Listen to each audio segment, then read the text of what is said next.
Alright, so I'm working on the Xterra today, and probably one of the most annoying issues to ever trace down on any type of vehicle is going to be electrical issues. And probably out of electrical, the most annoying out of those are going to be trailer wires.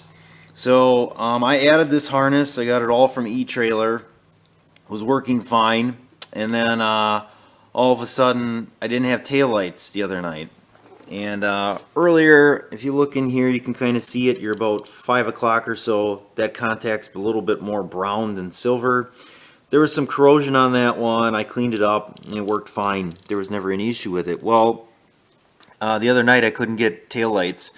Brake lights work, signal lights, the trailer brake controller, everything else works fine. But I don't have the actual what would it be called, trailing lights, I guess, marker lights. So I went to this assuming that this was corroded, and that's not the case. And I was using my tester here and everything again, and this tester was coming up just fine except for, I believe it's this brown wire here, which is supposed to be the wire for the marker lights. So then my next step was to go underneath the kick panel on the side, because that's where I had to install relays when I bought this kit. Alright, so this kit's not that old, and I found it really odd that one of these relays would be bad, but I know that these relays have stuff to do with signal lights and all that type of thing with the trailer, and you got to have these to make them work. So the two blue ones I just flip-flopped and assumed if there was some issue that I could get it to work that way. Didn't. This brown one is actually from underneath the hood. It's an actual Nissan relay. There we go. Did nothing. So then I went up here to the fuse box in the cabin of the truck, and there was nothing in there really that would have anything to do with this. So the next stop then was underneath the hood. Okay, so underneath the hood, the next thing I went to was this relay panel here. And I checked through them, and there is some on here that must have something to do with the trail, because it says trail turn right, and there's a trail turn left, but really nothing that says like marker lights. And I did check everything here. I mean, I really didn't check the relays, but the fuses, the few fuses that were in here, over here I checked, and those were fine. So then I kind of gave up at that point, went to the internet, checked some forums on issues, and there's all sorts of people that didn't have the relays installed in the cab, and that's an issue in itself if you don't know what you're doing. So there was a forum that came up that said there's a fuse underneath this panel here, and this one here is, I'm going to say very poorly marked, because I honestly can't make heads or tails out of this. Looking through, it is really hard to line up where they go, and I'll show you what I'm talking about here. So there's fuse links in here, fuses, and then there's also, I believe, some relays. But there's some on top, and they're all marked with like numbers. So like this is F, it looks like 23, F21. You're probably not going to be able to see any of this because it's really hard, but you can kind of see there's some lettering. Well, anyway, the forum said that fuse number F4, which, if you look, let's see if I can zoom in here, right there where that number 10 is, right above that, that's F4, and that's a 10 fuse as well, 10 amp, and I pulled it out, and lo and behold, that fuse is blown. And you probably, I don't know if I'm going to be able to get this or not.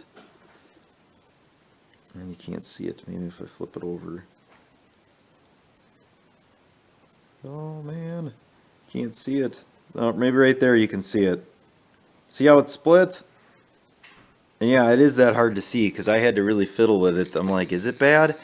Speaking of fiddling with, it is almost impossible to get down there. I used a, what do you call it? It's like a pick tool with a little hook on the end to try to grab it and pull it out. You might be able to get it with like a super long angle-nosed needle nose or angled needle nose, but just getting it with a regular needle nose, you can't get in there. So fuse is up in front here as well, and then down there. Now why that tripped I have no idea. It could have been just maybe there was something in that plug or some water or something, because I have had the trailer sit out. So I'm definitely gonna have to be more cautious of that. It would really be nice if this fuse was in a better spot. This is like really hard to get at. I don't know why they got to put it there. And luckily I got a whole pack of fuses here, so I should just stick like a 50 amp or 40 amp in there so I don't have to mess with this again, but probably not a good idea. I'll end up melting a wire or something. Alright, so let me get this out. I'm going to put it in and then we'll check it with the light and back.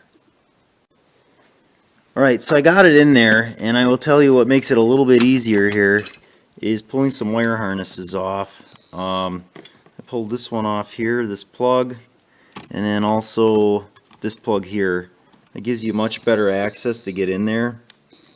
To put it in was still a trick. I used a tiny little channel lock that had just the right angle to get in there to push it in. Also, before I took any harnesses off, I disconnected the battery. I just think that's probably a good practice to do. So this harness here, this brown one, I think goes over here. They can only go in one way. And I'm sure it's probably something that's important. That one's in. This one here. And you just need a flat blade screwdriver to get those loose.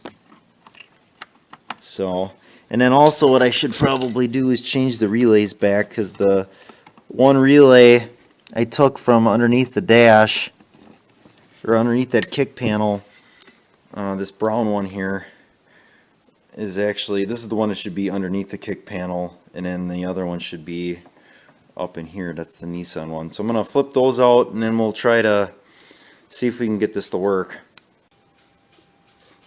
Okay. Let's see if you can see what I'm doing here. So here we go. I got my tester, and this is the brown wire right there, so it's fixed. We got it. That's I think that's like what they use on a travel trailer, like a charging one. So it's always a constant hot when the key's on. That would be one of the signal lights, because I got the hazards on. Not sure what that does. I think that's something to do with the brake controller. That, I believe, is your ground. That's your other hazard. That gets us back up to the taillight switch. So I'm going to, let me see if I can have this stay in here. I don't want to goof it up. There we go. Let me set it up a little different here. Alright, so if you watch the test light there, I'm going to turn the marker lights on. And there you go, light is on, so we got it. Like I said, I don't really know why